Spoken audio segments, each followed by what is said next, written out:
Au nom du Père et du Fils et du Saint-Esprit. Amen. Était-il nécessaire que le Christ souffrit pour délivrer les hommes? À cette question, saint Thomas d'Aquin répond d'abord avec les paroles de notre Seigneur dans l'évangile de saint Jean, chapitre 3. De même que Moïse a élevé le serpent dans le désert, il faut que le Fils de l'homme soit élevé, afin que tout homme qui croit en lui ne périsse pas, mais qu'il ait la vie éternelle.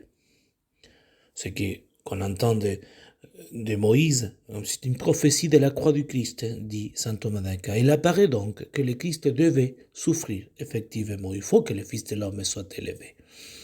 Alors, il explique, saint Thomas d'Aquin explique la raison. La souffrance du Christ n'a pas été nécessaire, dit-il, d'une nécessité de contrainte, c'est-à-dire une obligation de la part de Dieu ou du Christ, ni de la part de Dieu, qui a décidé cette souffrance, librement a décidé évidemment, ni de la part du Christ, qui a souffert volontairement. Ils n'étaient pas obligés à souffrir, le Christ. Mais elle a été nécessaire, la souffrance, en raison de la fin, de la finalité. Ce qu'on peut comprendre par trois points de vue. D'abord, premier, par rapport à nous-mêmes, qui avons été délivrés par la passion selon la parole de Saint Jean, selon la parole du Christ. Il faut que le Fils de l'homme soit élevé afin que tout homme qui croit en lui ne périsse pas et qu'il ait la vie éternelle. Deuxième, par rapport au Christ lui-même, par l'abaissement de sa passion, il a mérité la gloire de l'exaltation.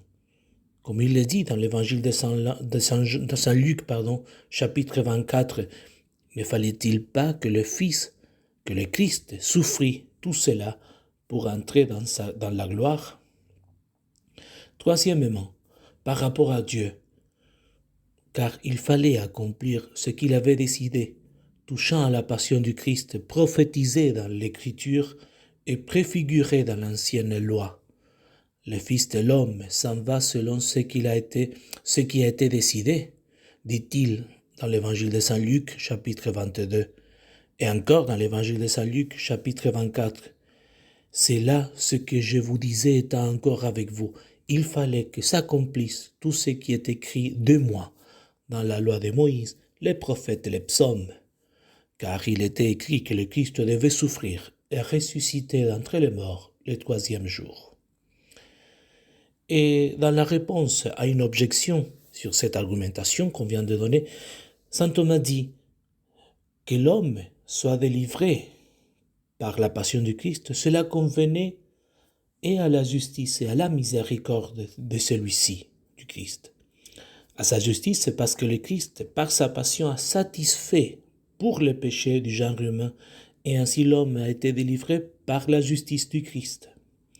Mais cela convenait aussi à la miséricorde, parce que l'homme, ne pouvant pas par lui-même satisfaire pour les péchés de toute la nature humaine, l'homme,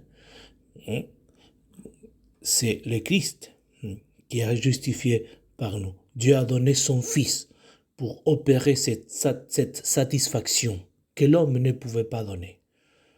Saint Paul le dit dans la lettre aux Romains, vous avez été justifiés gratuitement par sa grâce, par la rédemption qui est dans le Christ Jésus, lui que Dieu a destiné à servir d'expiation par la foi en son sang.